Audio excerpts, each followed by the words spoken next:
Ready? Okay. I'm going to call this session of the DeKalb County Council in order here for Wednesday, July 10th, 2024. We'll begin with an opening prayer. Amy Prosser, would you like to do the opening prayer? Sure. Thank you. If you'll join me in prayer, please. Heavenly Father, we just thank you for this day. Thank you for the rain, Lord. We just ask, Lord God, that you be with us in this meeting this morning. Give us wisdom as we do business for the citizens of DeKalb County. Lord, we just praise you and thank you for all that you are and all that you do. In Jesus' name, amen. Amen. Amen. Thank you. Make sure your mics are on.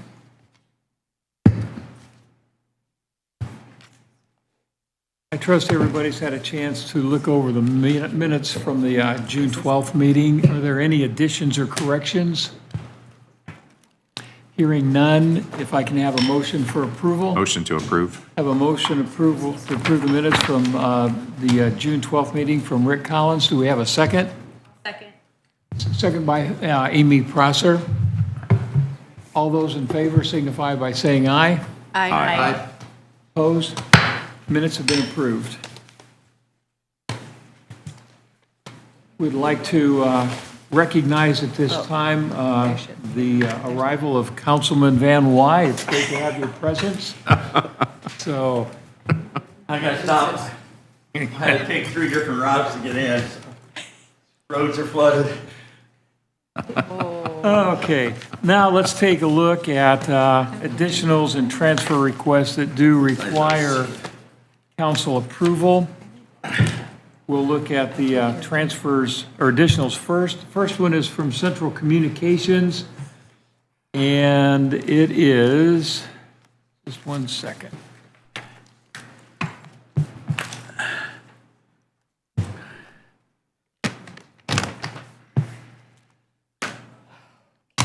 $44.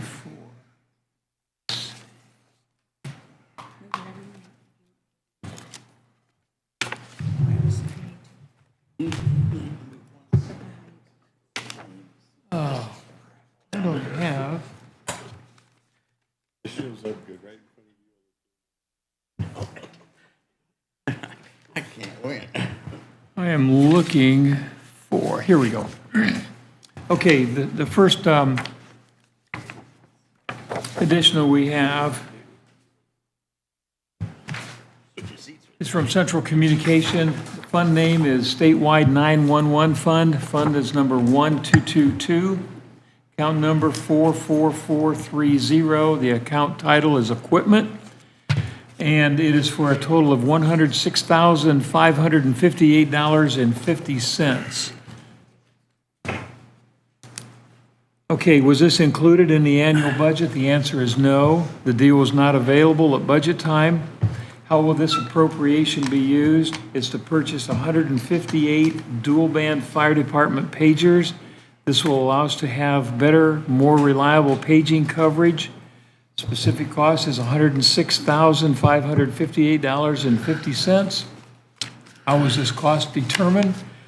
There's a quote from our local provider, ERS Wireless. Is this a reoccurring expense? The answer is no. Will other expenditures be necessary? The answer is no.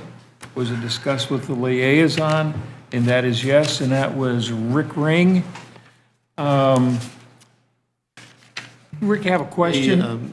No, go ahead with the question. That was for 158 separate units? Yep. That's for every department, Every department. everybody in the county that could. Brian has been getting numbers that each fire department would need. And those, when this is the number, and he'll assign those to the individual firemen, and then there will be a number of spares so that those go down. But this will make everybody uniform and is really a big benefit to the fire departments. I mean, this is something that the fire departments would, under most circumstances, would end up paying for themselves. But this, we can do this through Central Communications, so. Okay, thank you. You were going to say something, or? No, that's actually what I was going to say. Oh, okay, thank you. Susan, this is a new expenditure. This is a new appropriation. This is not money coming in or money that's been set aside. This is a new additional. Okay, but it's from the 911 fund. So that money is coming in to us from the state. right. Okay, thank you. Is it for this purpose, or is the state giving us money, or just this out of the regular 911 account? The regular 911 fund. And this will not affect our budget when we budget? We're taking this much money out of the 911 fund? It as will we not affect it. budget. Let's see. Could we, I know we were talking yesterday about ARPA funds having to be committed by the end of the year. Would this be something that could qualify for ARPA funds and to use those instead, just so that they're spent by the end of the year? Well, Talked yesterday about ARPA in another different direction. Yeah. too. that would be something that can be brought up to the commissioners. Ultimately, the commissioners are gonna relook at ARPA. I mean, we have to anyways, and see if they want to do any changes. And then their plan has to come to you guys for your actual approval to change it or whatnot. I mean, so it could be brought up to them. Talking about a 6-week delay Be here. decided now. But for that amount of money and the money that we have in that fund, I would not go the ARPA route. I would use the funds that we have and the ARPA money be used towards something else. How much is in the fund? Over $1 million. Oh, okay. It says $1,000,007. $1,079,873.83. Yep, That's- over $1 million. And we don't know yet, and I asked this question yesterday, we have not received our notice yet as what we will get for next year, Is this which will probably go up. is this biannual or monthly that they put money into this account? There's always money coming in this account. I can't remember, actually. Well, he hasn't took out a whole lot, 305,000 from year to date. And this is from July 1st, right? Right, it looks like we get it monthly. Monthly, so, We get 44,145 monthly. okay. And the State- majority of his, sorry, Rick, majority of his employees are paid from the E911 fund, because there are certain expenditures that come from the 1170 Public Safety Lit that can't be spent out of the 911 fund because they don't qualify. But this is one that qualifies for the use of that fund. Well, he's build it up, and if he's 305, which would make what? 45,000 a month that he spent, right? If he spent 305 through 6 months, that'd be about 40. So in other words, he's gonna stay right even pace and keep it down to pretty, I can tell you when I do the cash percentage like estimate for the end of the year, when you did his last year for 2024, his fund has 193% cash balance to be able to cover. There's plenty of money in there. That won't affect his budget each year, and if we're getting more, then That money comes from the tax that's on your phone bill, $1 per line. And the fund is controlled by the state treasurer. And they're the ones that set the schedule up as to how much is given to each county each year. They have just taken over a number of the connectivity fees that we were previously paying ourselves. So that will be a reduction in what he is spending. And as we go forward, we can take more out of the 911 fund to fund the department than we currently do, that may release some money in the public safety fund. But there are a lot of restrictions on the 911 fund, the things that he can't pay for out of that fund. So, Rick, you might be able to answer this. I know that on landlines, there was always that dollar fee for E911 or 911. Does that, Is that on cell phones also? It is, okay. That's on all lines. On all lines, okay. And that fluctuates because, there for the longest time, you had all kinds of fax lines and everything else in there. Fax lines, I think a lot of people are doing away with those. Private, a lot of people used to have cell phones and landlines. They're doing away with their landlines, so that money that the state's getting is fluctuating. But they've not raised it from $1 for probably 10 been- years, it's been quite a 12 while. years, something like that. So it's stayed at the same amount. Yeah, And Rick, okay. you said that there was 158 units, and that would be used across the county for all fire All the fire departments. departments.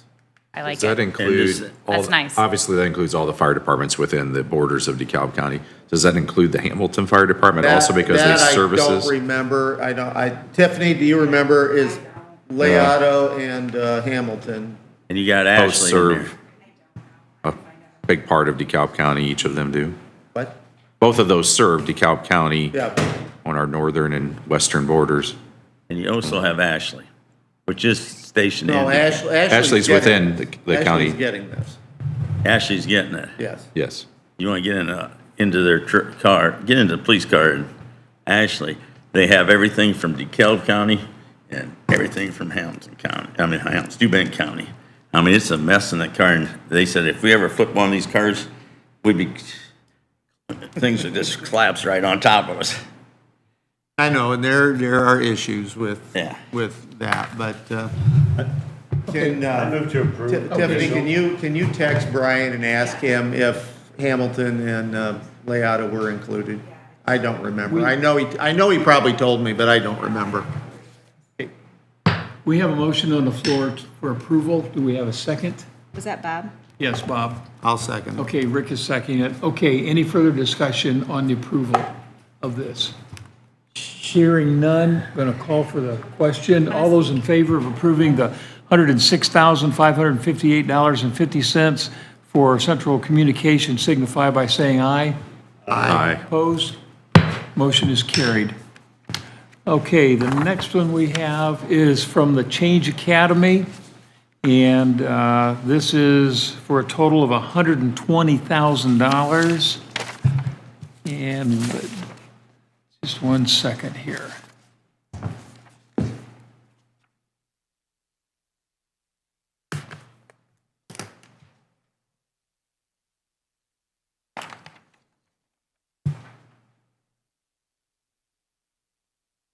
Apologize, my order of business got mixed up here with this afternoon's here, the last minute.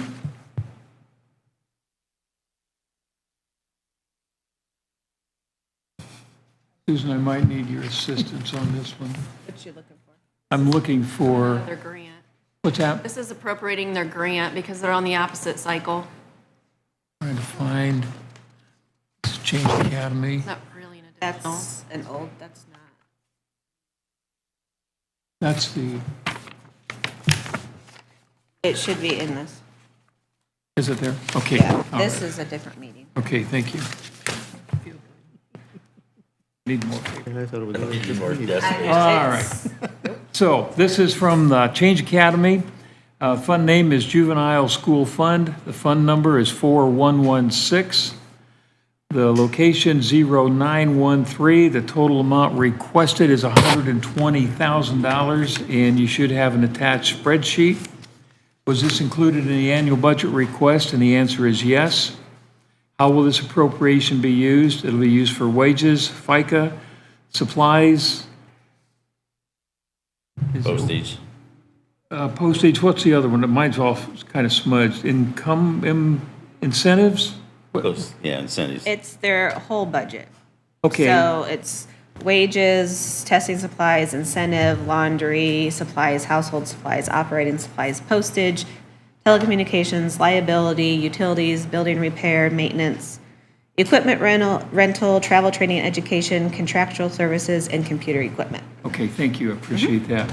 Is this a reoccurring expense? The answer is yes. Will other expenditures be necessary? The answer is no. Was it discussed with the liaison? And that is yes, and the liaison's name was Amy Dembski. Amy, do you have anything you want to, I know you started to say that this was a grant. This is their yearly grant. Their budget cycle is just opposite of ours, so it's just appropriating their grant money. It's not really additional. Okay, I'm going to just read through the items here real quick that would be appropriated to part-time, fund number 10750, $57,412. Juvenile Education Coordinator, number 11443, $16,083. Juvenile Program Coordinator, number 11492, for $19,044. Benefits paid back to the county, number 12400, $3,185. Drug Enforcement Testing Supplies, number 22190, for $200. Incentives, number 22255, $500. Laundry Janitorial Supplies, number 22270, for $400. Household Supplies, number 22290, $500. Other Operating Supplies, 22730, $200. Postage, 33220, $50. Telecommunications, 33240, $2,172. Liability insurance, number 33410 of $11,000. Utilities, number 33540, $2,500. Building repair and maintenance, number 33680, $200. Equipment rental, 33710 of $1,000. Travel, training, and education, number 34295, $1,820. Contractual services, 34330, number 2234. And computer equipment, number 44420 of $1,500. Since these are all coming from the same fund, do we have consensus from the council to be able to do this, put these together and do this in one motion? Okay, we have consensus. Do I have a motion to approve? We have a motion by Amy Dembski to approve. Second. Second by Rick Ring. Any further discussion? Hearing none, we'll call for the question. All those in favor of the additional or from the grant of $120,000 to Change Academy signify by saying aye. Aye. Opposed? Okay, motion is carried. Thank you. The next one comes from Sunny Meadows.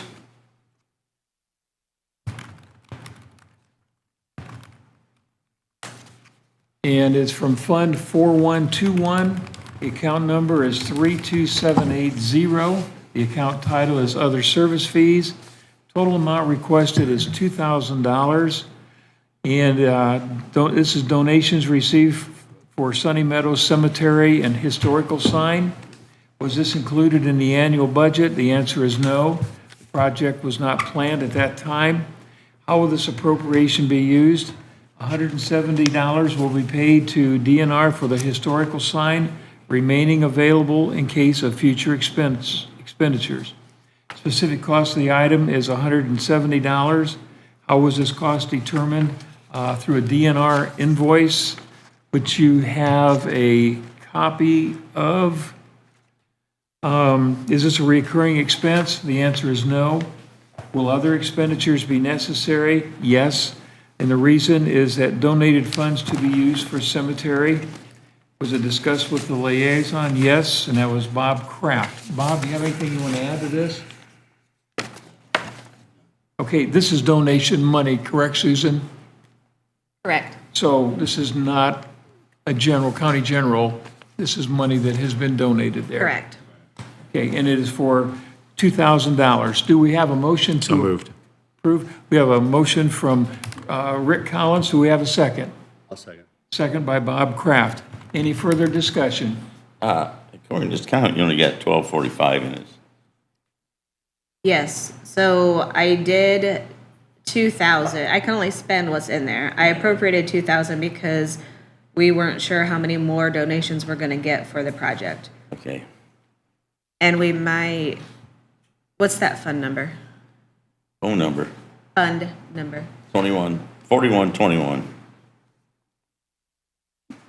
What, how much is there? 1,075? It says 1245, ending balance. Okay, so we have, we've spent 170 for the sign, I believe it was.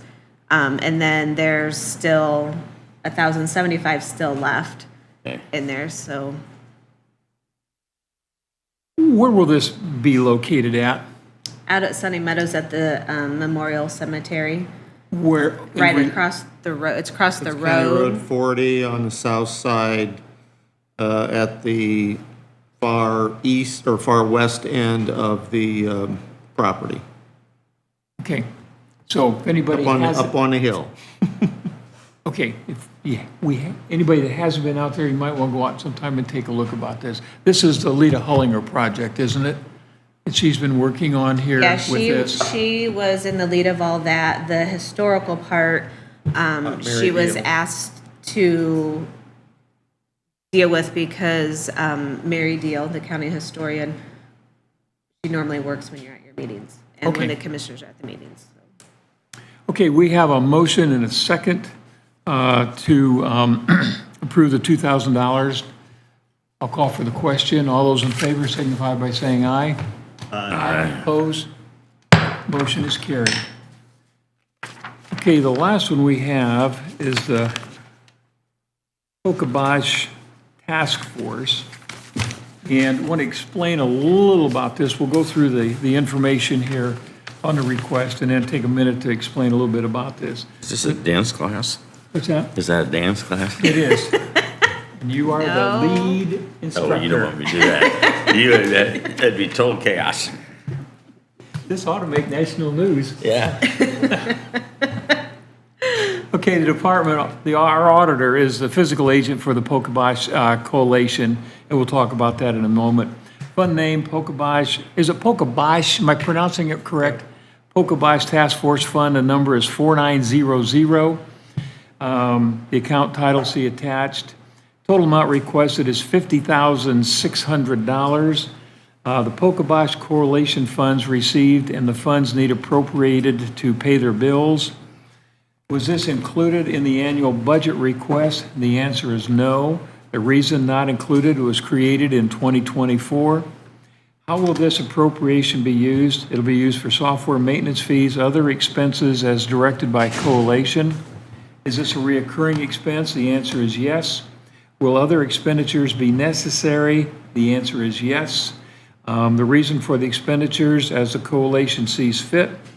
Was it discussed with the liaison? The answer is yes, and the liaison is Bob Kraft.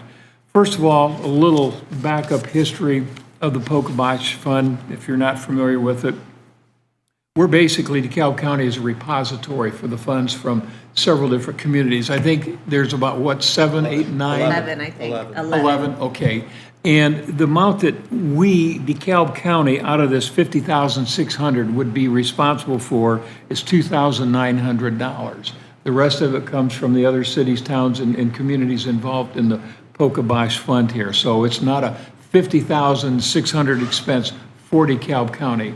Our share, $2,900 on that. And the share is determined by the population of the civil entity. And, that's Angola, Auburn, Bluffton, Waterloo, Ossian, Wells County, Allen County, DeKalb County, and Steuben County. We're just the responsible physical agent for the money there. Right. So, do I have a motion to approve the $50,600? I'll make that motion. Okay, we have a motion by Rick Ring. Do we have a second? I'll second. Okay, second by Bill Van Wy. Okay, further discussion about this. Rick? Just a quick question. Are the municipalities taking on any responsibility in the finances of that? Waterloo, Yeah. Auburn? It's all set by population. They're Gotcha. all signatories to the task force. So the 29 is DeKalb County's responsibility, but those cities are also, or towns are Yeah, also? all the rest of the money is coming from the From other those. entities that I just named. Gotcha. I already have it. The money's already here. They're already there, right? Yeah, thank you. So this is literally, this particular transaction literally has nothing to do with DeKalb County because it's so that I can have the appropriation to be able to pay their bills when they come to me as fiscal agent. The 2,900 was a different part of that did have to do with DeKalb County that the commissioners had approved that we would contribute when everybody entered into this agreement. There's actually a meeting this afternoon at 3 o'clock, and I think the portion for 25 is about the same thing. Again, it'll always be determined by the population. Do you have a breakdown on what the other communities are? I have it here, just Yeah, give me right. a second. I don't have this current one, but Just to I've give got council an I got idea. what's being proposed for this time. And our representative to this task force is Mike Watson. The mayor of Angola is on the task force. I have it right here. Do you? Yeah. Yeah, go ahead. Okay, so City of Angola, 1,000, City of Auburn, 1,400, Bluffton, 1,100, Fort Wayne, 26,900, Huntertown, 1,000, Ossian, 400, Waterloo, 300, Allen County, 11,500, Steuben, 2,600, Wells County, 1,500, and then us, 29. What is this money being used for? Planning. Planning? It's for the entire, each county, each city's got a section that they're responsible for. This is for the trails. But this is for, yeah, this is for the trails, Okay. but this is a coordination of planning. Because the trail will go from the Obachi State Park in Bluffton to the Pokagon State Park in Steuben County. There are unfinished portions in Wells County. There's a few remaining unfinished portions in Allen County. DeKalb County's got a large number of miles that needs to be done, and as does Steuben. Steuben is already out of Pokagon and into Angola. Wells County is out of Obachi and through Bluffton, I think are on the north side of Bluffton now. Of course, our biggest section that's done is the Auburn Waterloo Trail. But this is all for planning and development of this group paid for an economic impact study was done last year. They've hired an engineering firm to help with planning. Was the Pleasant Lake to Angola, is that their next chunk there? I had the Pleasant Lake to Angola portion, That's not in this.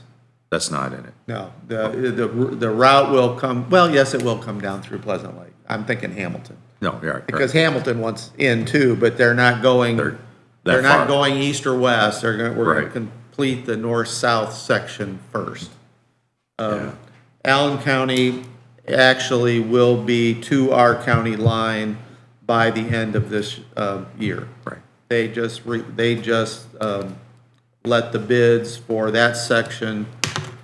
The trail is done up to Fitch Road, which is about an eighth to a quarter mile south of the county line. They will go west on Fitch Road and then north on West Road, which becomes County Road 9A when it comes to DeKalb County. That's the last section that'll connect us. And then you can take that all the way from that point now at Fitch Road, all the way down to Washington Center Road, next to Cookie Cottage and the Texas Roadhouse down Right. there. Yep. Then Fort Wayne is completing through town. And then they're working their way south also. Where does that connect in DeKalb County then, from 9A to 9A. where? To where? Well, we're actually planning that right now. And it will follow the old Fort Wayne-Jackson rail line, if we can get it. Otherwise, we're having to look at doing something along the road right away, which is actually not the best route, simply because you're going to end up far too close to too many homes. So if we already own a good section of the old rail line, but there'll be other pieces that we're going to have to discuss as to how we're going to do it. So that planning has been going on now for several months. The DeKalb County Trails Group has been meeting monthly to finish these plans. And we decided to work from Auburn south because of the connection to Allen County is there. But the portion that we're working on right now is literally only from the south end of Auburn to the Cruise Plaza. And they'll work on south of that later. Right now, we're applying for a Lilly grant of $5 million to help us with the planning and acquisition. Okay, thanks, Rick. Mike, do you have anything you'd like to add?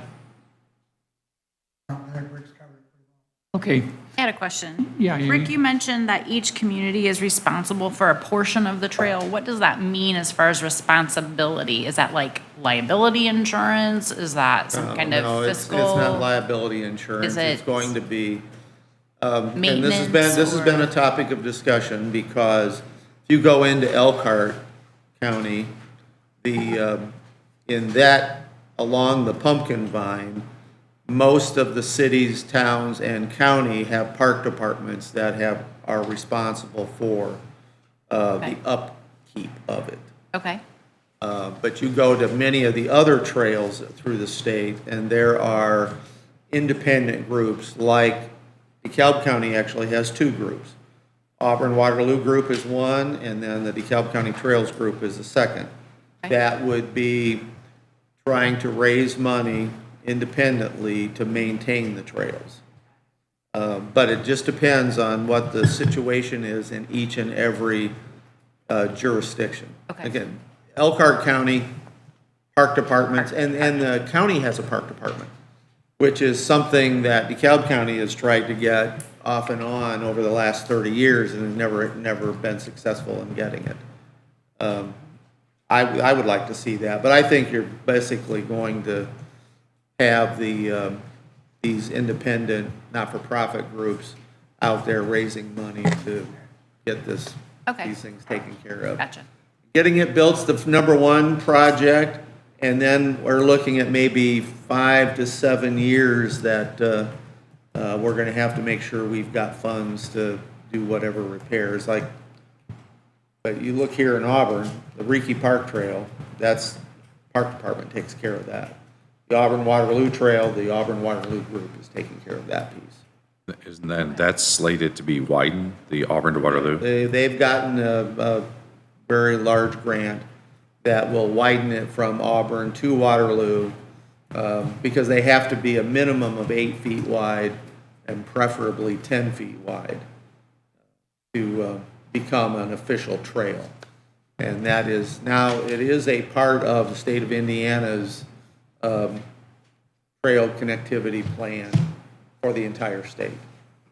And we've got some great trails out there. The one that I push all the time is the Cardinal Trail. The Cardinal Trail runs from Marion to Richmond. It's 66 miles long.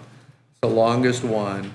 That one is maintained by the Cardinal Trail Group because they actually bought the entire rail line at one time. So there's the nickel plate. There's one that runs from Winnemac down to Logansport. I can't tell, I think that's in like 40, 45 miles. And there's another one that runs from Rochester down to Kokomo.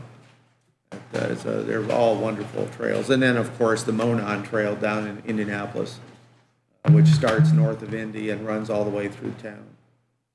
Okay, any more questions? I'm going to So, call, go ahead. Amy. When you mentioned those entities that were responsible for that money, I noticed Garrett was not in there, so that the trail will not come to Garrett, although it's coming up No, the that's rail the line. east-west. People want to be involved, and Larry Getz and I have talked about it several times. That is something that we do want to work on, and I've also talked to some people in the St. Joe area that would like to connect to St. Joe. But again, because of the cost and everything, the primary efforts right now are the north-south, trying to get the spine first and then go off in the different directions, because the ultimate goal for the state plan is to connect destinations. So if you can connect towns, museums, Visitors Bureau initiatives. That's the goal. Give people the, I love to ride the Cardinal Trail, but 66 miles, and if you ride it both ways, that's 130 some miles. You got to have a couple places to stop and spend money because you need to rest. Any other questions? Okay, I'm going to call for the question. We have a motion and second to approve the $50,600 for the Pocahontas Task Force. All those in favor signify by saying aye. Aye. Opposed? Motion is carried. Okay, we do have a couple of transfer requests here that do take council approval. The first one is from the Circuit Court. It is postage to overtime or straight time for $1,000. It's from the DeKalb County Circuit Court. General Fund is the name. Fund number is 1001. Location 25. The amount to be transferred is $1,000. It is from account 1001.33220.000.0025. The postage account to account number 1001.000.000.00025. The account name is overtime straight time for $1,000. Why is this transfer needed? Overtime account is in the negative. Will additional appropriation be requested due to this transfer? The answer is no. Was it discussed with the liaison? And don't have a yes or no on that one there. So do we have a motion to approve the $1,000 transfer from the Circuit Court from postage to overtime straight time? So move. Have a motion by Bill Van Wy. Do we have a second? Second by Amy Dembski. Before I call for the question, any further discussion? Hearing none, we'll call for the question. All those in favor of transferring the $1,000 here for the Circuit Court signify by saying aye. Aye. Opposed? Motion is carried. And the last one we have is from Central Communication. It's from telecommunications to part-time. The amount is $6,000 being requested for transfer. The fund name is Public Safety Lowett. Lowett what? Lowett? Local option income tax. No, I know Lowett, but then I've got C something like that's, is there something after Lowett there on that we need to read in? It probably just says county. Okay, so the fund is the Public Safety Lowett. Fund name is, or fund number is 1170. Location is 0034. The amount to be transferred is $6,000.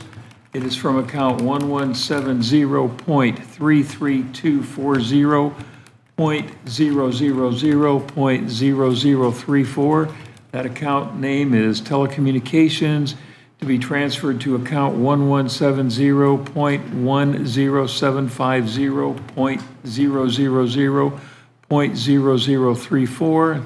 The account title is part-time. The amount is $6,000. Why is the transfer needed? We have the opportunity to retain a fully trained telecommunicator as a part-time member. Will additional appropriation be requested due to this transfer? The answer is no. Was it discussed with the liaison? Yes, and the liaison name is Rick Ring. Rick, do you have anything to add to Yes, this? this was something that Tiffany did talk about yesterday briefly. One of our full-time dispatchers has been hired by in digital, so we've lost her, but she does want to retain be on part-time. Having part-time people has been difficult at Central Communications because there is so much involved. So this particular person, having been a full-time dispatcher, has all of the training and background and everything that's needed. And if she's willing to stay, they want to try to keep her. So that's what this money's for. Okay, do I have a motion to approve the transfer, $6,000? I'll make that motion. Okay, Rick Ring. Do we have a second? I'll set. Go ahead. Amy Prosser? Yes. Any further discussion? I'll call for the question. All those in favor of transferring the $6,000 from telecommunication to part-time within the central communications signify by saying aye. Aye. Opposed? Motion is carried. That concludes the transfers. We've got about 3-4 minutes before we have our first hearing. I'll be right back. Randy Fox is not going to be here today, and what I want to do is I'm just going to read through his report. I believe everybody has it. I think we can do this within a couple of minutes here. And if we have any questions, we'll have to defer them until the next meeting. So for new business, the 2024 Navids relocation project continues to move along with an anticipated completion date of July 24th. There may be some aspects of this project that push out to August 5th. The goal is to have all Navids functional by August 5th so that we can schedule the FAA flight check and meet all of the subsequent deadlines and have our approaches published October 31st of this year. Second point, we have open bids for the Taxiway A project with the AWOS and Beacon Replacement Project last month. The Taxiway A project came in below engineers' estimates, while the AWOS and the Beacon project came in slightly above. We have submitted grant requests for both and expected grant for each in the September timeframe. Third point, every third Friday, Sweet Aviation offers lunch to the community. They call it Lunch on the Fly. It's a chance to come out to your airport and talk to pilots and see airplanes, or if you are a pilot, it's a chance to connect. The last event drew 102 attendees. The next event will be August 16th in the main hangar at 2710 County Road 60. The fourth point, our last Young Eagles event was on June 13th. The VAA Chapter 37 flew 78 kids, 46 were first-time flyers, and there were 33 girls and 45 boys. The sixth point, everything is in place for the Horsemen Association to move Meese Chapel. We've signed an agreement and all insurance is in place.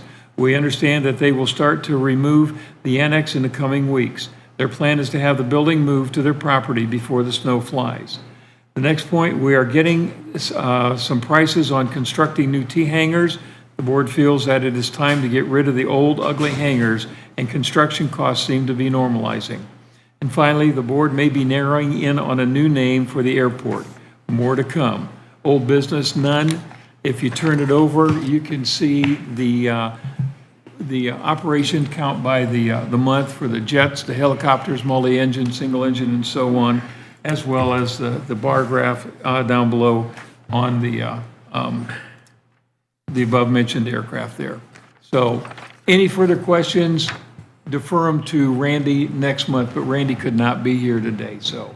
But we just wanted to get his information shared with the council here.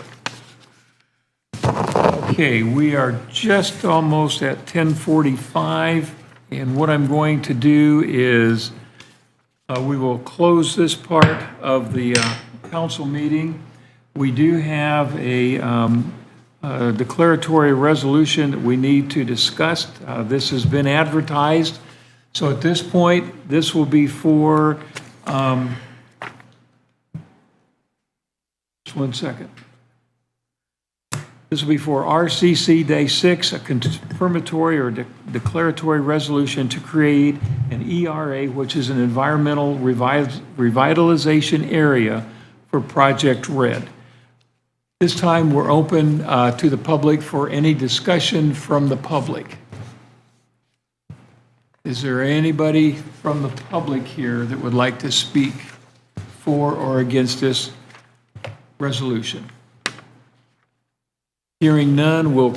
At least go by 9:45 because that's when it was scheduled. You understand what I'm saying? It is 9:45. No, it is right now, so that you have it. Thank you. I don't want you to get in the trouble that we didn't have. I appreciate it. All right.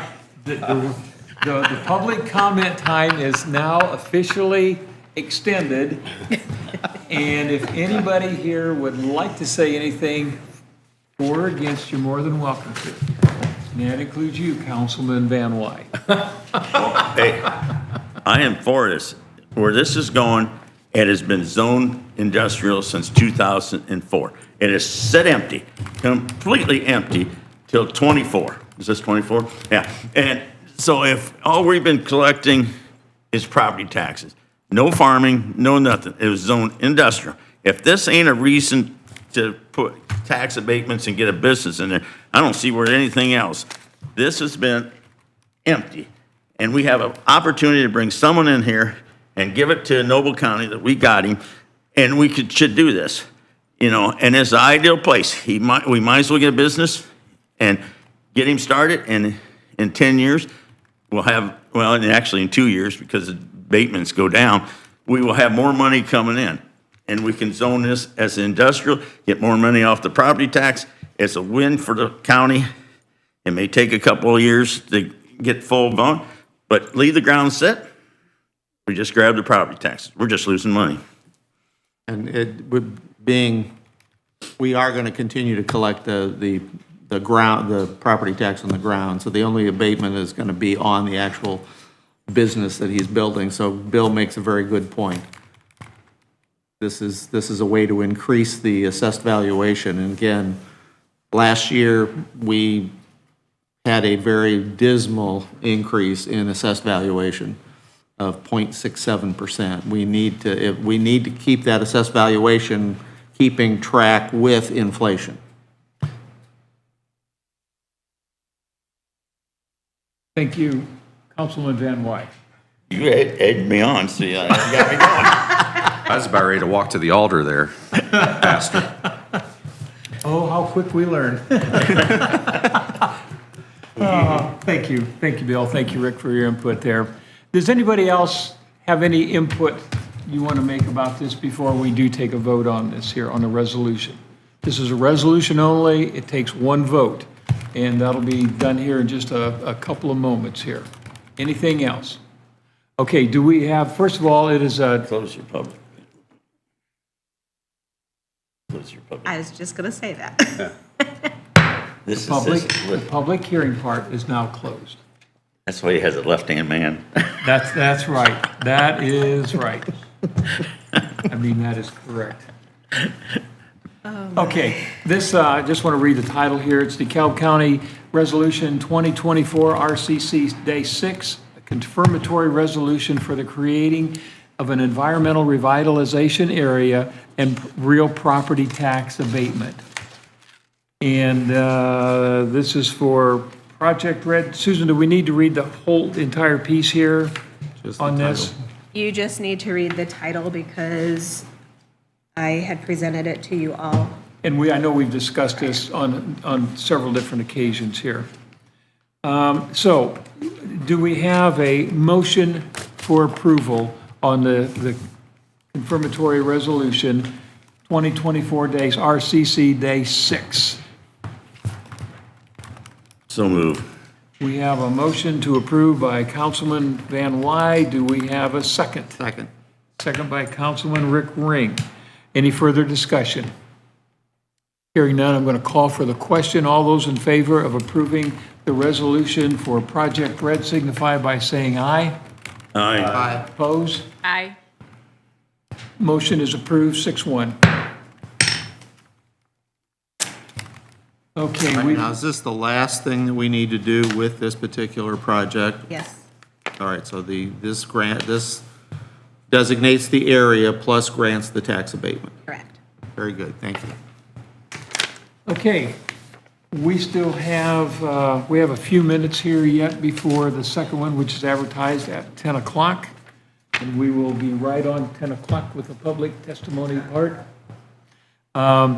Next on the agenda, skipping around just a little bit here, Andrew Provines had requested time today. He is deferred to the August meeting, so he will not be here today. Pardon? We still have a young lady on the screen up there. Is her part done, or? She's with Project Red. I think she was Yes. with Project Red, so I Yes. think we're finished. We're finished, thank you.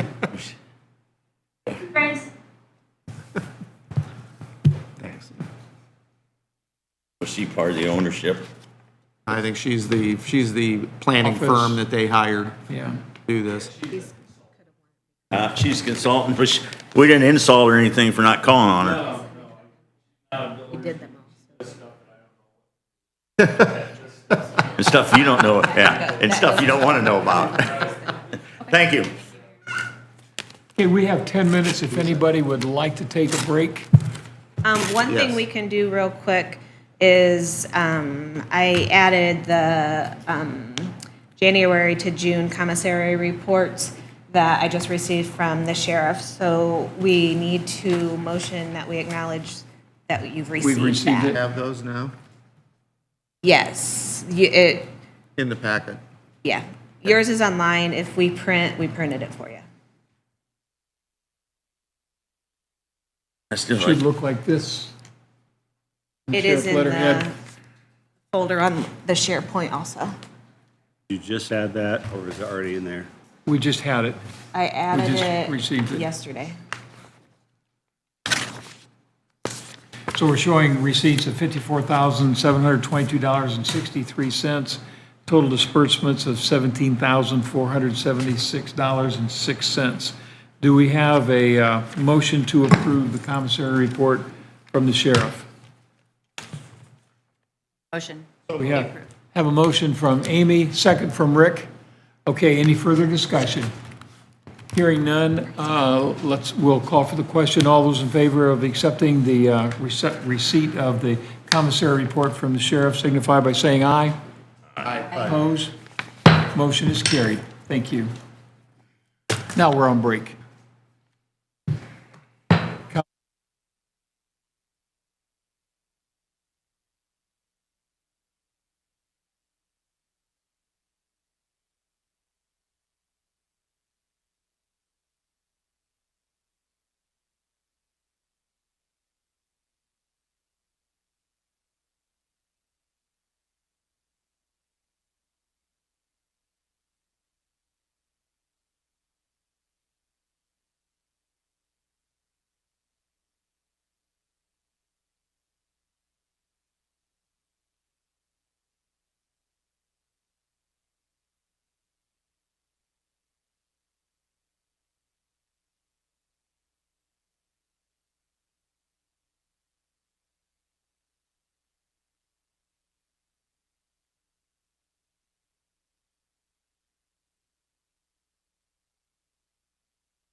You don't want to be underneath my wing. And on time. They got all these commercials on TV now for stuff like that. What is that new stuff? Lime? Mando. All over your whole body. Mando, yes. This is one of our more informative sessions. See what affects us when we're It's together something. for more than 4 hours a week? Okay. Everybody on a sugar high. Yeah. Yes, sir. It's Bob's Right. fault. Hold it. Message from Tiffany. Brian got back to her. Hamilton got their pagers from Steuben County. And Legato is not getting any because they are run through Noble County. It's So just anything Hamilton's but got action. some from Steuben and Legato, no. They're getting theirs. And I don't know if Noble County's getting this pagers at all, so. Okay. Okay, it is 10 o'clock. I'm going to call the council in session. At this time, we are going to conduct a public hearing for Resolution RCC Day 7, confirmatory resolution to create an ERA, an Economic Revitalization Area for Brand Dairy Farm. Again, the title is DeKalb County Council Resolution Number 2024-RCC-7, confirmatory resolution establishing an economic revitalization area and awarding real and personal property tax abatement. Again, this is for the Brand Dairy Farm. Council, I know we've discussed this, we've talked about this before, and at this point, I'll open up the public section for the testimony, public hearing. Is there anybody from the public that wants to speak for or against this project and this abatement? Again, anybody from the public to speak for or against this particular abatement? And again, anybody from the public wanting to speak for or against this particular abatement for Brand Dairy Farm? Hearing none, with your permission, sir, I'm going to close the public portion of the meeting here. Are there any questions from the council regarding this particular abatement for this economic revitalization area for Brand Dairy Farm? I don't have any questions, but I have a comment. Yeah, I'll wait until you have the comment section. So, okay, first of all, I'd like to have a motion for acceptance of this here, for the approval of this. Do we have a motion? So move. And I'll second it. Okay, we have a motion by Bill Van Wy and a second by Rick Ring. Now, anybody from the council with any questions or comments? Hearing none? No, I'm just kidding you. Mine was short. Here's the opportunity. The state has given us an opportunity to help farmers out. And it's if anybody knows the history of the dairy farming in DeKalb County. When I graduated from college, there was 99 herds. We are down to 6 herds. We have an opportunity to keep one herd, help out. The market and volatility of the dairy industry is very touchy.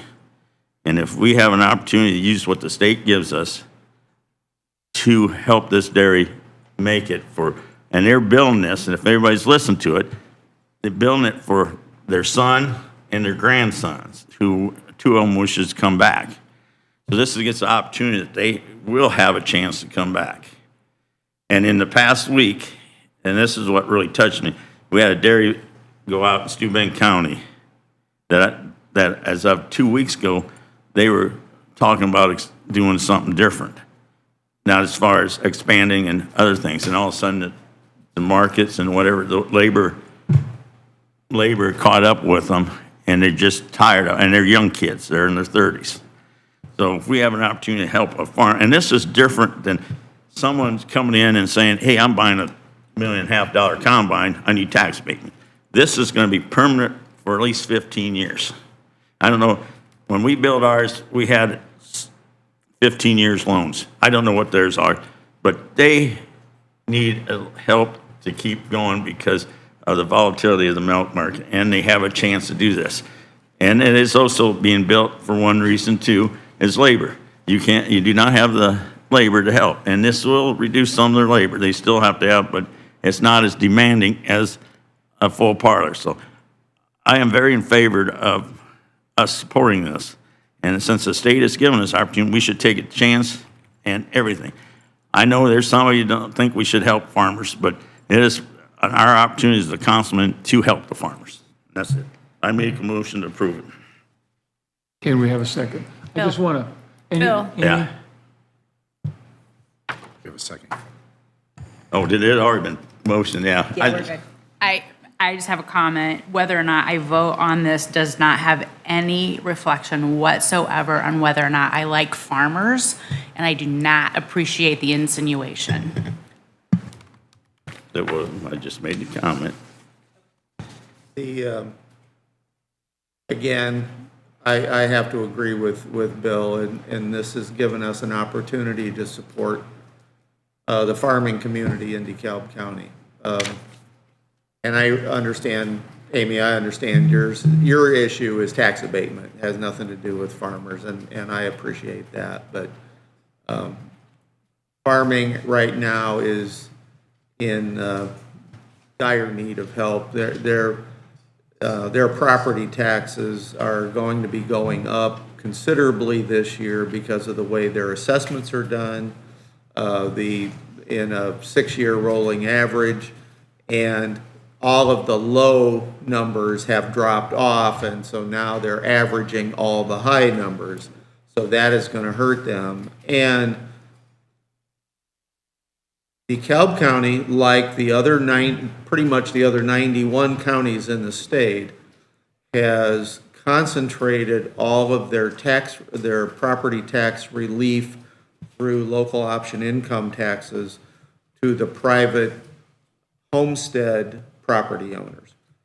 Absolutely zero property tax relief from the local option income tax goes to farmers, industries, or commercial businesses. It's all directed at homesteads. This is an opportunity to give the farmer some relief, or a farmer some relief here. And I don't know if any more of these type requests will come up. It's one thing for this as a permanent structure and equipment for the milking and all. I don't know if somebody will bring a tax abatement request in for a $500,000 combine or not. That may be how they obtain the equipment, whether it's loaned, lease, whatnot. So this may be the only type of tax abatement request we ever get from a farmer. But I think it's something that I think that the farm community deserves, and I'm glad that they've applied for it. I thought there was another farmer that was going to apply before this guy, but this one has come through, and I think they're going to have a good project. Is there any other types of federal programs or state programs that provide other types of relief for farmers, specifically dairy farmers? You'd be more familiar with that than I am, Bill.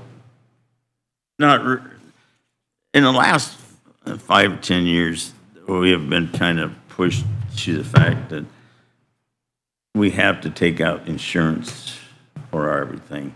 And it's not, it used to be, okay, if we have bad crops, the government would give you extra money, but now it comes to the point that we have to take insurance out. It's not cheap. And I've always took out, when I was milking, I took out milk insurance, which you go to, I say this third quarter, I'm just using third quarter because we are, and let's say this on July 8th, this milk jumped to $24. I'm betting that when July 8th comes, that the average milk for that quarter will not be that high. I would get, and I take insurance out for 80% of that, 80-20 or 85, it depends how much you want to pay. So I'm betting that against myself that the price is not going to be that high. So we get it paid off. But it used to be we had programs that we were guaranteed a certain price, and now that's gone. And see, the farm bill is I doubt if we get a farm bill passed this year. because of the fighting and everything. And so I don't know whether there's going to be any guaranteed prices or anything like that. But even on the crop insurance, which I looked at today, I think some will be collecting because there's a little bit of flood somewheres. And is that we have to support ourselves right now.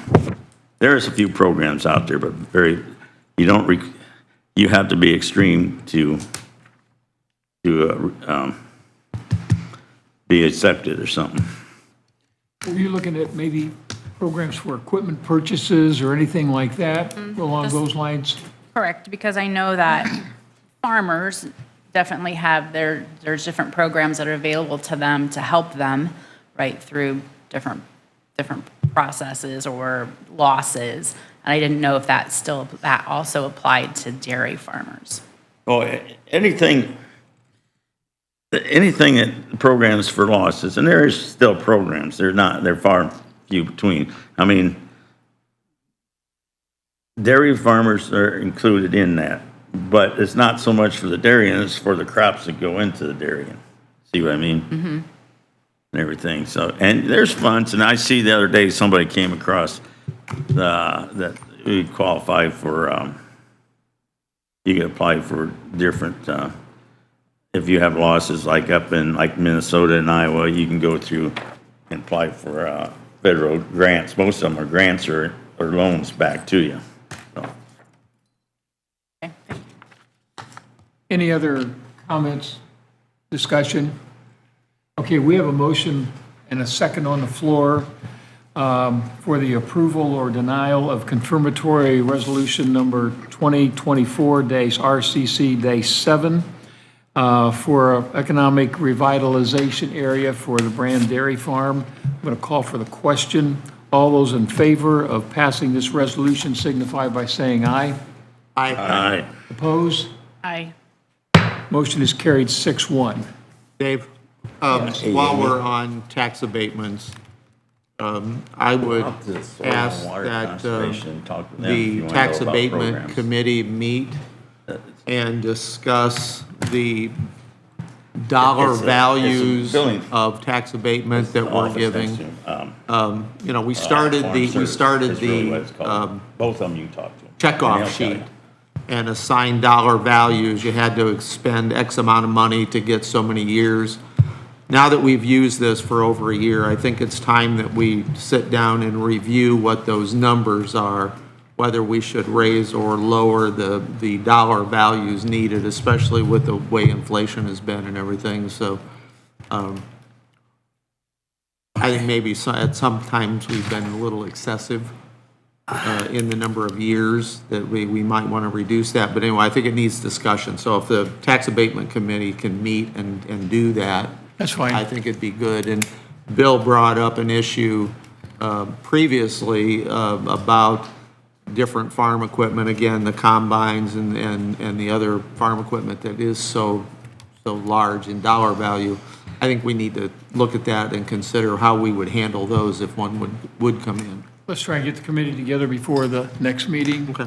Yeah, that's fine. And we'll, that's a good point, so. Well, I'll tell you one more for information only, is there's a farmer up in Steuben County, it's not doing, it's gonna put up a $1.25 million shed. Shed? A shed, a machine shop. Okay. Machine shed. And, you know, and that's something that's gonna have to come, I think that we're gonna look at coming through at some time. But that's in Steuben County, and I don't know what they're gonna do about that, but. Okay. So. Any further discussion? Okay, Jeff Peters, welcome, glad to have you.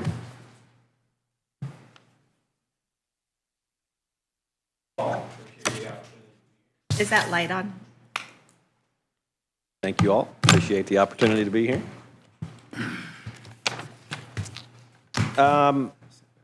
Sent up to you an updated version of the fiscal plan. Appreciate the invite too to come up and talk about it because there are a couple things in this one that, you know, we would like to work through and kind of get the input on you as the fiscal body as to what you want to assume. If we look at what we've sent up to you, it is a conservative version on the revenue side, particularly because we have not I think fully addressed what potentially you could be earning in interest, certainly in 24, 25. And the other is the supplemental local income taxes as they are distributed.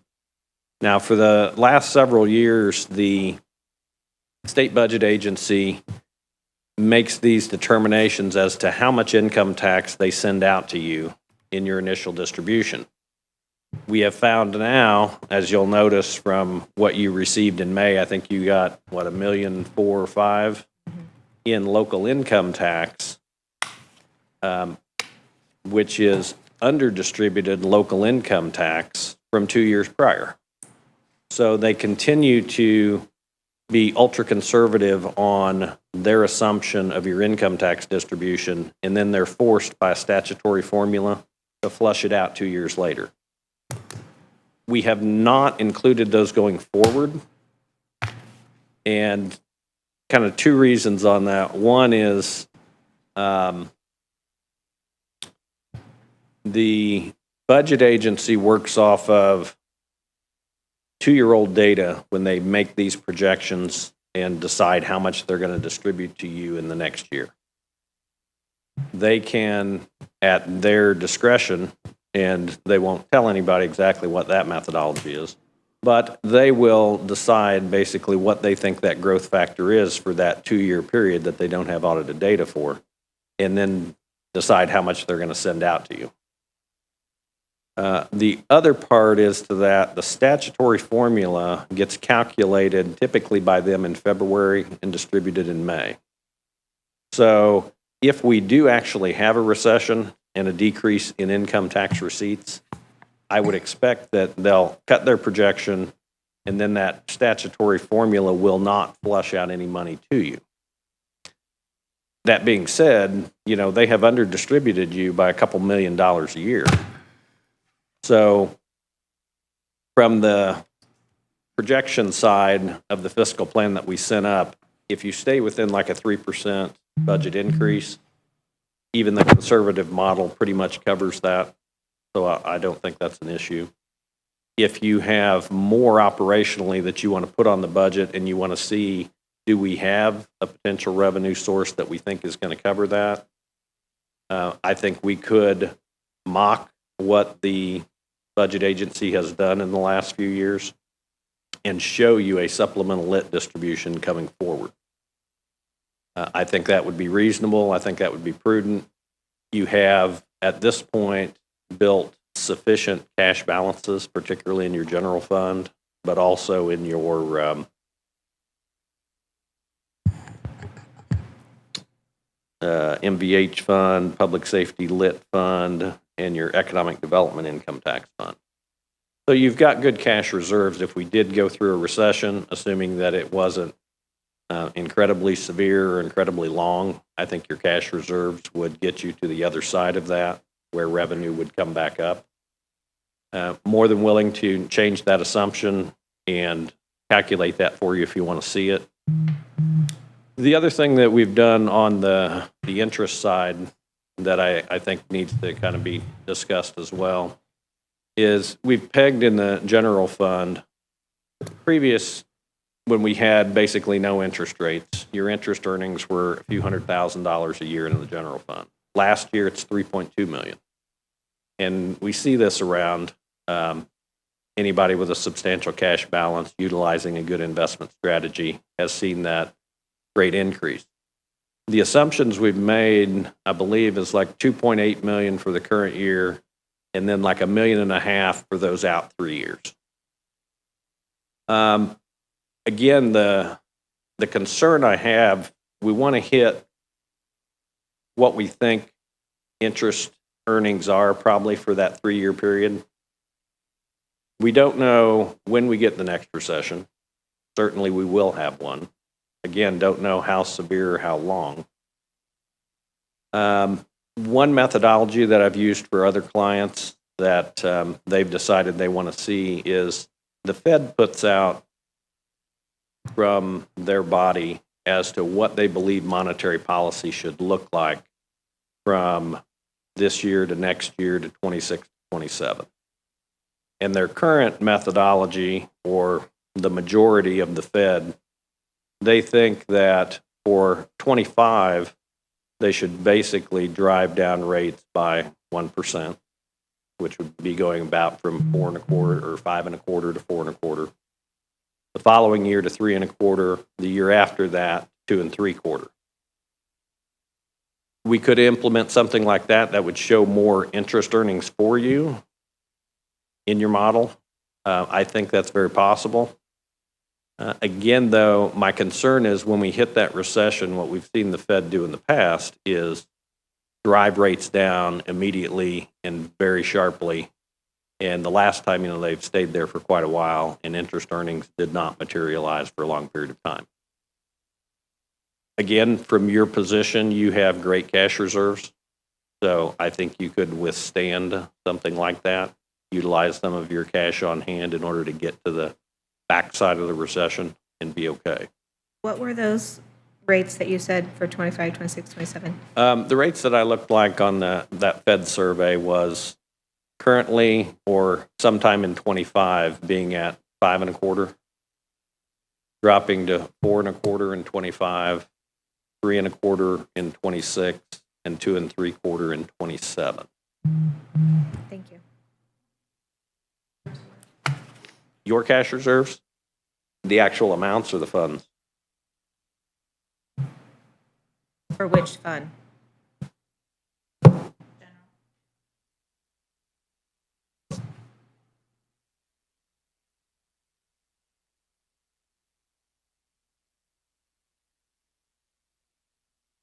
To begin this year in the general fund, you had about 16.4 million.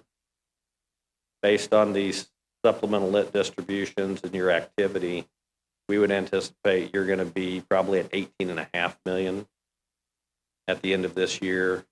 The budget amount for 24 is about 22.5 million. And the PEG balance that we want to be at for bond rating purposes and typical operations is 30% of the operating budget. So you're well above that. And then in MVH, you've got about 3.5 million on a budget that's only about 3.7 million. One of the, talking with Susan and looking at that cash balance at the end of 23, we had quite a few things budgeted that never got spent for a number of reasons. One is either lack of staff, so we budgeted for employees that never occurred because we couldn't find, we couldn't hire anybody because there was nobody available. And then we also budget for a number of, and picking on the probation department, a number of probation positions that we budget for every year, but then end up getting a grant that covers the salaries. So there are a number of reasons why that cash balance was as high as it was. No, we'd have to go back and look at primarily the sheriff's department. Yeah, you can look it up for us. And then, half salary and 2 or 3 probation positions, and so.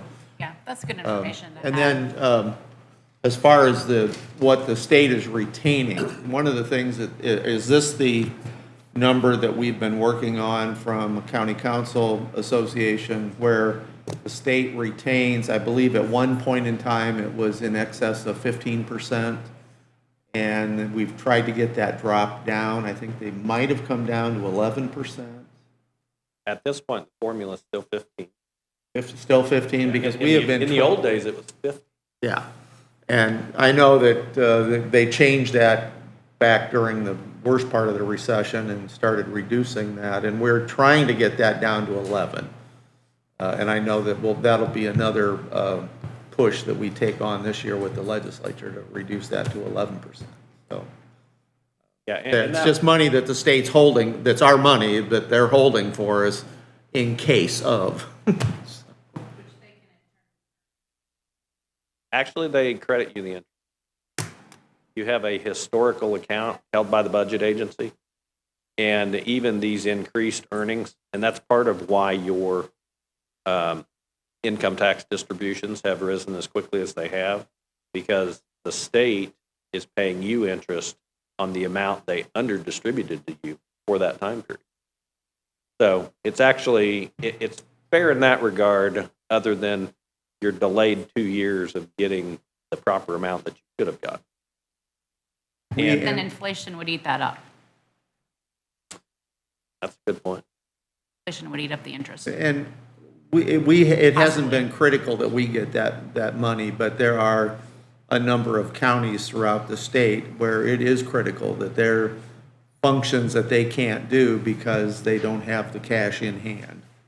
So So they've to been cer- pushing it really hard. To circle back to Amy's initial question, every month you guys get a budget to actual report that tells you what is not spent.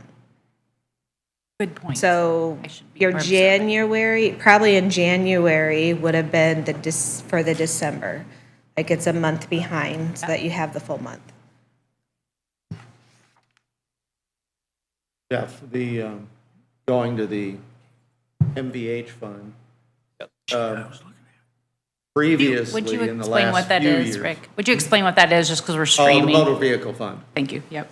Previously, we've looked at being underwater in 25, 26, and I noticed that this year, the projections were not as bad off as we were. And I know that last year, there were some changes made in the legislature that you did not have time to incorporate into that projection. But now it looks like we're not as bad off. I mean, because we've talked about doing the wheel tax, and that may have been critical with our previous numbers. It doesn't look like it's that critical of an issue now. It does look better. We have two in these projections utilized the DLGF's estimate of what your motor vehicle highway distribution and your local road and street distributions are going to be. From what I'm seeing, I've looked at a couple other places that have June 30 data already. It looks like those amounts potentially have been low as well. So this may actually, their estimate versus your actual receipts, I don't know if you've looked at MVH receipts to date through June. Oh, no. But yeah, that may actually cover even better, be less. That's good. Good to know. Do you have some, like, percentage when you say better, what does that mean? Like 10% better or 50% better? What I've seen, and if you want to go to the MVH, is on page 17. Oh, perfect.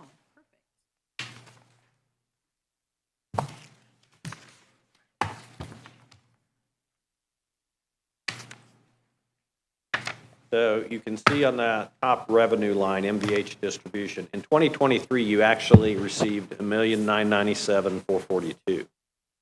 The amount for 24 is projected at $1,862,087, because that is the amount that the DLGF certified for your budget.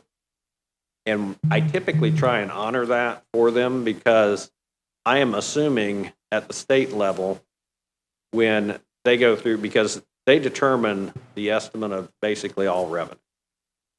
So my hope is that when they send that out, they had better information than I could have.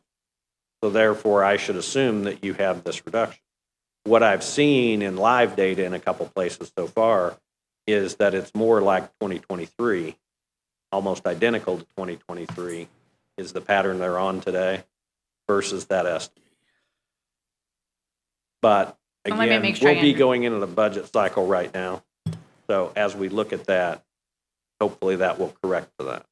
So let me make sure I understand that. So you're saying that Thank you, boss. the DLGF is saying the 1862 or 1,862, but you're seeing the trend of it's probably going to be closer to the 1.9 that we had last year. in other places. I haven't Other seen places. your data yet. Okay, understood. Thank you. The other things that might change this, the legislature has a summer study committee going to look at road funding throughout the state. And actually, we are having, Representative Pressel is going to be here talking to people from, I think, 4 or 5 different counties. Mike Watson would know they're coming. But it's because they are looking at going forward. The tax increases they did, 6, 7 years ago, we received a larger amount of money, the state received a larger amount of money, and now locals are now going down. So they're looking at how they can correct that. But in some of the meetings that I have been involved in, nobody seems to be enthused about doing any kind of tax increase that would get more road funding. But it was mentioned in a meeting 2 weeks ago that, once again, that if the individual counties or locals do not take full advantage of everything the state has given us, there will be no money additional coming in. So DeKalb County, the prime example is we are one that has not taken advantage of the wheel tax. So probably not going to get any relief from the state unless we take full advantage of what's out there. Yearly, it is a discussion because of the large communities versus the small communities. Right now, we get money distributed based on road mileage. The larger communities would like it distributed based on lane miles. So road miles, think of a 2-lane road. Lane miles, think of a 6-lane highway. The larger municipalities would end up with more funding than what the smaller areas would get because we don't have those lane miles. So that's things that are always being discussed at the legislature, and it's goes up and down with who makes the most noise down there. So. Well, and, that's a good point that you're competing with not only other counties, but municipalities for road funding. Mm-hmm. However, municipalities have the ability to levy property tax to do their roads. So they can issue bonds, put them on the property tax rolls. They can do complicated lease structures through their redevelopment commissions and put those on the property tax rolls and fund whatever road work they need. And you don't have those same options. One of the issues that I brought up to Representative Pressel was in Ohio, townships are able to assist in funding of their roads within the township. And, here we have the issue of gravel roads and a lot of people that want those gravel roads paved. And my suggestion is there some way to get the townships, who in some cases have excessive funds, to fund or help fund, the county would still do the work, but they could help fund the road maintenance within their township. Because and I'll pick on you, Amy, if Stafford Township wants their gravel roads paved and Newville Township doesn't, well, Stafford can put money in on it, so. No. I want to get my 2 cents in, because this really lights my fire on wheel tax since we're doing this here. Because when I was in Indianapolis, I really upset me, because what you're doing when you say, well, the state wants you to implement every piece along the way before you get your funds. You're penalizing that group of people that's trying to be efficient and prudent by withholding from them. And that just really lights my fire on that. You try to be responsible, but yet you get penalized for doing that. I know it does, Dave, but, it's just a matter of transferring the blame. If That's we want bottom something line. here and we have the ability to pay for it, we should do it. Or do we want to transfer the blame to Indianapolis? They want to blame us, we want to blame them, and we've got to figure out a way to come to a mutual understanding of this is what we want to do, this is what needs to happen, so. Well, and I think you're going to see that again. You know, you've already been dumped a huge responsibility for your own local income tax in order to fund things as they take away property tax. We got new growth distribution percentages for next year.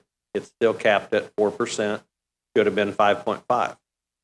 And there's discussion because of the assessment, particularly in residential property, that happened in '23, and everybody's tax bills went up because the value of their property went up. They want to again look at property taxes. And I had this discussion in another county yesterday. They're like, well, you know, what would you foresee, you know, the result of that being? I think it'll be the same thing the state did to you before. They will remodel property taxes and take credit for cutting property taxes. And they will give you more authority for income taxes, and you'll be the bad guy because they starve you out of revenue and you have to fund it a different way. You know that at that same meeting a couple of weeks ago, Senator Holtman and Representative Thompson were our speakers. That I am glad to see, and they're the ones that are chairing the tax reform task force, which is difficult to say. But when they initially came out, it was focusing on the state income tax. And it has redirected itself to property tax being one of the main topics. And I've said it here before, the income tax is not a big deal to me. I mean, it's there, it's low, I'm fine with it. But at the time, they were pushing the states that had no income tax. All were states that have extremely high, and I mean excessively high property tax. And if doing away with the state income tax or the local income tax means that it's all going to have to be pushed over to property tax, I'm totally against that. You know, you're seeing people that have gone from having a $1,000 bill to several $1,000 bills, and if you talk about people on fixed incomes, that's just an absolute killer. Now, I am not, and I know we're getting aside from why you're here, Jeff, but I'm not in favor of all these exemptions either, because every time, and we talk about tax abatement, but every time we exempt people over 65 from paying property tax, or veterans or disabled veterans from paying property tax, that just pushes that dollar amount over to somebody else. And that literally does, where I'm not sure that a tax abatement is going to affect any of our individual property tax bills. But shifting or totally eliminating a whole paying class from paying that tax is definitely going to affect us. I think what you're saying is the smaller the pool, the more expensive it is for those people in the pool Absolutely. to have to pay. Absolutely, and so we got to be careful about that. But Yeah. I'm glad that they have shifted their focus so much away from the state income tax over to the property tax. And I'd like to refocus here. I'd like to have Jeff finish out because I know his time is, he's on a time schedule and we can have this conversation amongst ourselves here. Okay, I do want to add something with his question, though. The beginning, we were talking about the interest earned plan and how the council wanted to go about with your assumptions and stuff. Our treasurer is here that invests that. Do you want to have Sandy talk on that? So if she wants.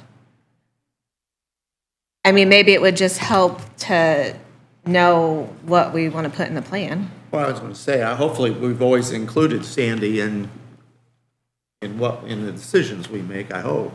Well, it's her, I mean, it's her investment policy and plan, and we get the money. As far as investing, I appreciate your projections as to where the Federal Reserve is going, and that's kind of spot on. That's where we believe, or at least I believe, that the interest rates are going. I mean, it's going to be a soft landing, then it's going to probably go down pretty quickly. So far, year-to-date, as of the end of June, our interest is about 1.9 million, so we're on target to meet what we received last year, but I do expect, and the chairman yesterday indicated that, there might be a rate cut here shortly. So we did pull out additional money out of our county general funds to invest in long-term CDs, so that we did that at 5.5, 5.25. We added additional 5 million We to added what an we additional had. 5 million, just over 5%. That matures next year, so that we'll have that. I think that alone was going to generate somewhere 150,000 of interest, I believe.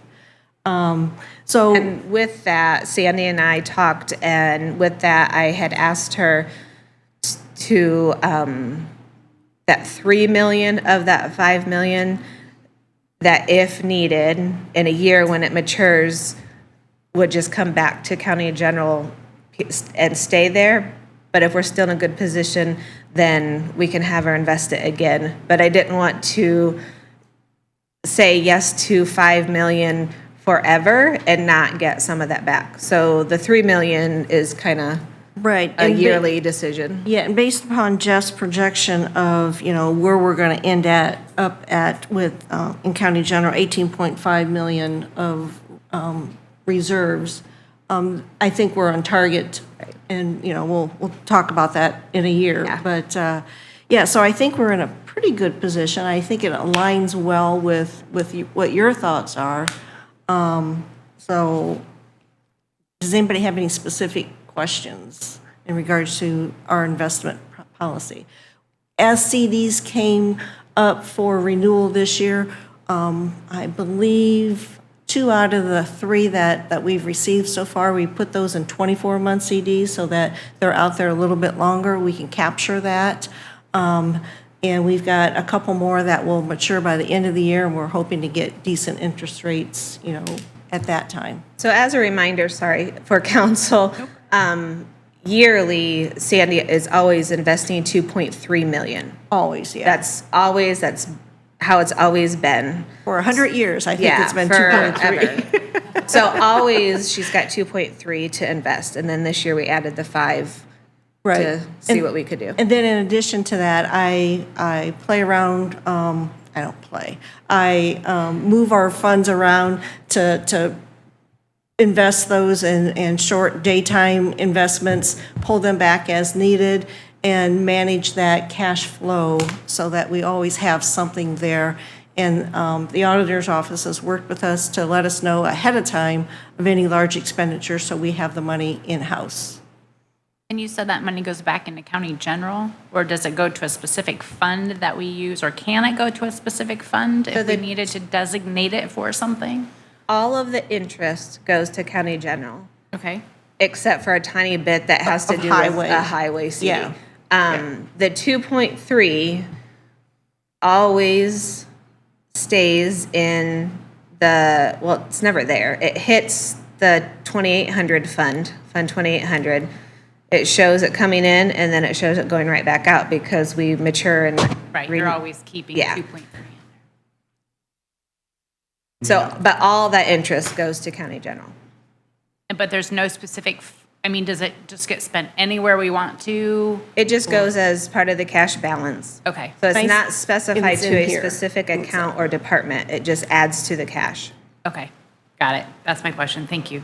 And this, between Sandy and Jeff Peters, we are in a much better financial position today than we ever were 10 or 15 years ago. We were in the hole for a number of reasons, in a number of places, no cash reserve. Having these two working on this, along with the auditors, has put us in Great job. Thank you.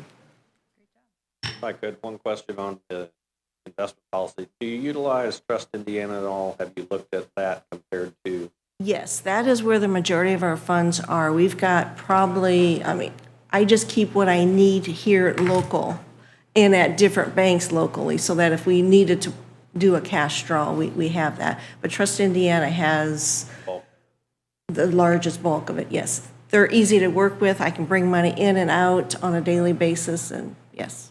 Can I hire you, Sandy, to do my Yeah, financials? right, yeah.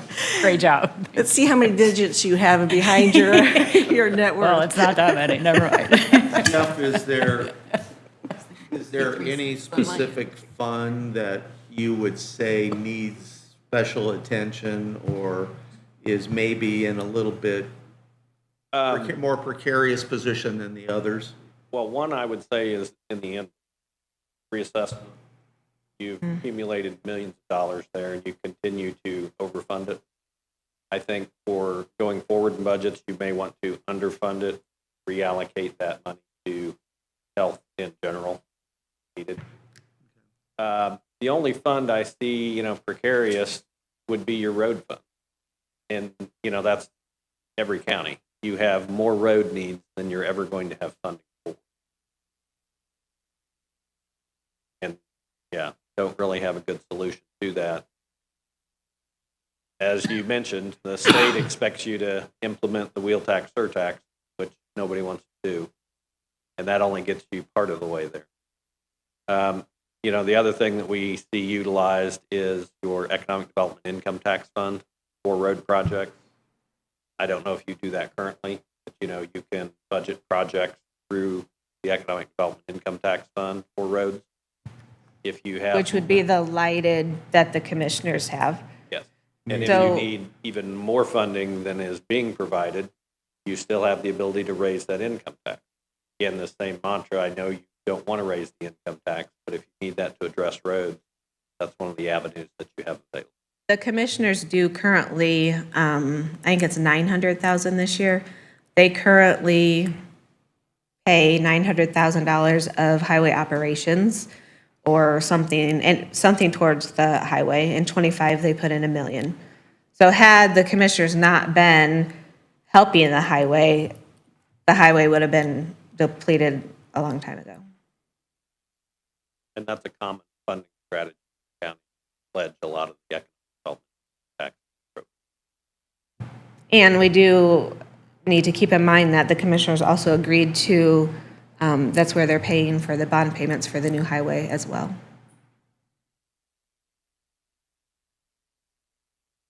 So as a fiscal body in the discussion on interest revenues, I assume you want me to revise according to the strategy I laid out of that soft landing of rates ratcheting down. Show that in your revenue stream. I would think so. What about the supplemental income tax? Do you want me to, again, leave it out so that we're conservative, which I think is almost ultra-conservative, or do you want me to mock the state's current methodology and show you how much money I think would materialize, and then you could, I would say if you were in a smaller cash position, I would say wait to allocate and spend those monies until you receive them each May.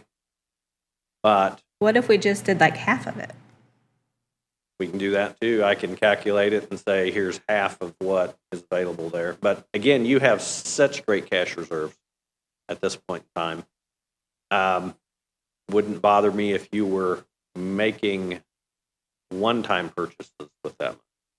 Now, operationally, maybe like you say, maybe half.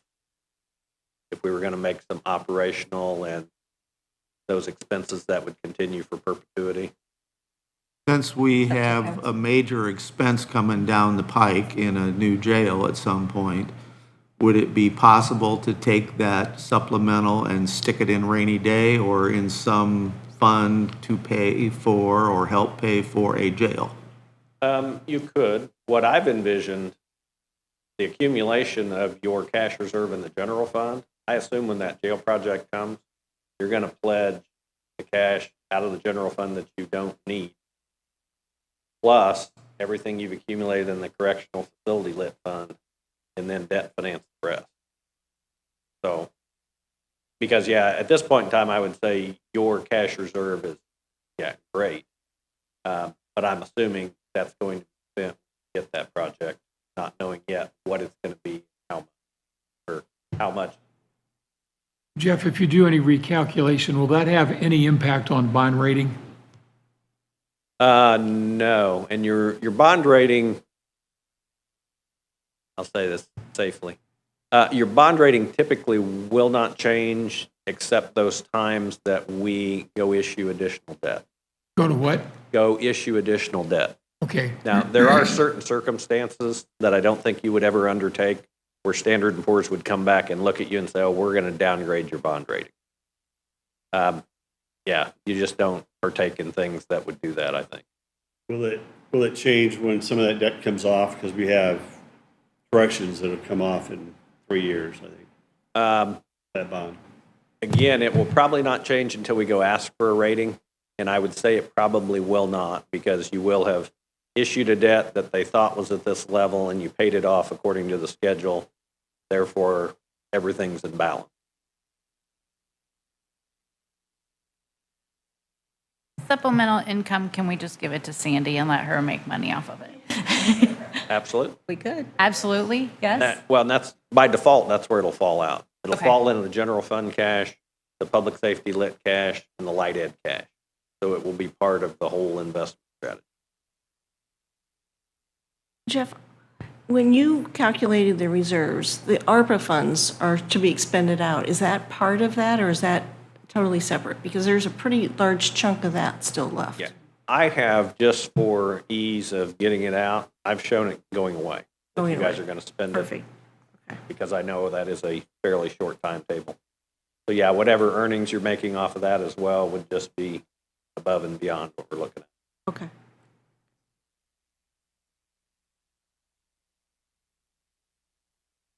So do we want to put that in at half of what the computed amount would be?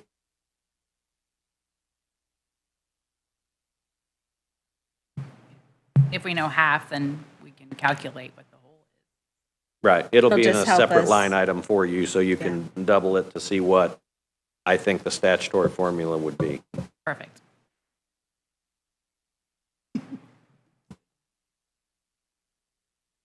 As we're doing the budget right now, and we are capped at the 4%, and we know that inflation over these last 2 years, as we've been capped, has been greater than 4%. They're going to take some of that cash balance away, because we're going to have to spend it either in salaries or perf, benefits, things like that, but then you've got a lot of different places where we have no choice, where we get, our utilities and things like that. It's going to Insurance. go up. Insurance. Liability and health insurance. Yeah, liability and health insurance. So, we're liable to start eating away at that a little bit here. Well, you listen to Ben. Ben says Parkview will come back next year for $1.25 million as a minimum for their ambulance service for DeKalb County. I told you yesterday when, Bill said that, the $250,000 a year that we're paying is a bargain. Certainly is, because 7 or 8 years ago, when DeKalb was still there, and it was every hospital around here was asking for anywhere from $400,000 to $450,000 is what they needed. So, Parkview, it's the same way insurance is always negotiated. Give you a lowball number the first year and then raise it greatly the second year. Well, that's what's going to happen. They've lived with that 250 for about 4 years now. It's going to go up. What was your lowered tax that you talked about yesterday for helping us pay for insurance? Well, it's not necessarily insurance. The legislature has given us a judicial local income tax that we could use to help pay for some of the expenses from the courts. They have given us an EMS tax that we can use to help pay for EMS. But if you implement those, that all goes into your 2.5% maximum local income tax that you can have. And right now, we're at 3, I believe. 2.3, I believe. 2.3. So we don't have a lot of room there that we can move, but Rick? it is there. On the EMS tax, is that something that's similar to the wheel tax where it would stay within the county for Oh, us? absolutely. So it It's a wouldn't- county implemented tax, just like your public safety tax. So it doesn't go to the state and come back, Well, It does. yeah, it does, but it's, but the same amount comes back to us. Yeah, and it has those same flaws to it, and there's one additional flaw to the EMS is that it has a 25-year cliff. When you get to the end of 25 years, and you have $1 million a year obligation for EMS, how do you fund that? What we've looked at in some other places is to actually increase your property taxability and do an extension of services for EMS services throughout the county and put in a new fund with a new additional levy amount to it, which draws more income tax for you. It's permanent, so it never goes away, but it is property tax. And it is discretionary to the DLGF once you send it to them. I haven't had them change an amount on me at this point, but, it is subject to their review and their interpretation of what they believe the cost of your extension of services are. And on income tax rates, just real quick, your 2.3 that you're at right now, is part of that the I'm property sorry, tax relief? 2.13. 2.13. Part of that is your property tax relief. Yes. You get 2.5% for an expenditure rate, and then you get another 1.25% for property tax relief. So if you split those between the categories, you've probably got more available in your expenditure rate. Okay, you said 1.5 property tax? You've got 2.5 for Expenditure. expenditure rate, 1.25 for property tax. now that's news. I did not realize that. Now, the one report that came out from the tax, that was submitted to the tax task force, has all 92 counties and where they're listed, and it looked to me like it was all one. In our case, we're doing 0.5% for property tax relief. We are kind of in the middle. There are many counties that are having less than that, and there are some that have gone up as much as to a full percent. So Okay, and then I didn't know you could do it separately. That's, yeah, they're going to be separated. The other thing I don't know that I think we talked about this before when we were talking about a jail project. You are not at your maximum correctional facility lit rate, correct? We're at 0.13. Okay. we did talk about raising it to the Yeah, full because amount last year. yeah, if you know you have that coming, that is also a fixed window. It was originally 20 years, then it was 22 years, then it's 25 years. Might have to have the attorney actually read that to determine which window you're in. We are the least number of years, because we Okay. used it the first year that it came available, and we are not one that got the number of years available increased, is the way I understand it. Yeah, Yes. and there was a new piece of legislation last year, I believe, that allows certain of these entities that had outstanding debt at 8.9, which maybe could go up to even 0.3, so that you could harvest that money. But again, you're still in that window. You only have so many years to collect it. But if your intention is to have a big jail project somewhere down the road and you want more cash to fund it, that would give you an option to do that. The other good thing about the correctional facility lit rate is you don't share it with cities and towns, like when you impose the public safety lit. You get to keep all that to yourself for that specific project. We So did it's more look at, efficient. last year, or I don't remember if it was exactly last year, we did look at moving it to its full amount so that we could put the excess in a fund for the jail, because we did know it was limited. I think that same legislation last year also allows you now to pay operational funds, expenses out of that, which Up to like we were 0.2. prevented from doing that. Yeah, and it can pay, you can pay up to, I think it's like 0.2. So even if you could get to the 0.3, 0.2, that could be operational. And we've seen people accumulating, or counties accumulating a lot of money for that. One, for if they have a project or doing these projects to maintain the jail, but the other is to build a big reserve to fund operational expenses of the jail going forward. We've got 3 years. We look at 28 is when those bonds are paid off, so anything we could collect now to get that fund set up for that jail, because we know it's coming. Anything we can get in there. Yeah, the rub again Keep is, it off keep it, as much of it off of property tax as possible. yeah, and the rub is it is an increased income tax, but again, it's going to be to the benefit of future property tax that you won't have to bond for to bridge that gap between cash you have available and what the cost of your project.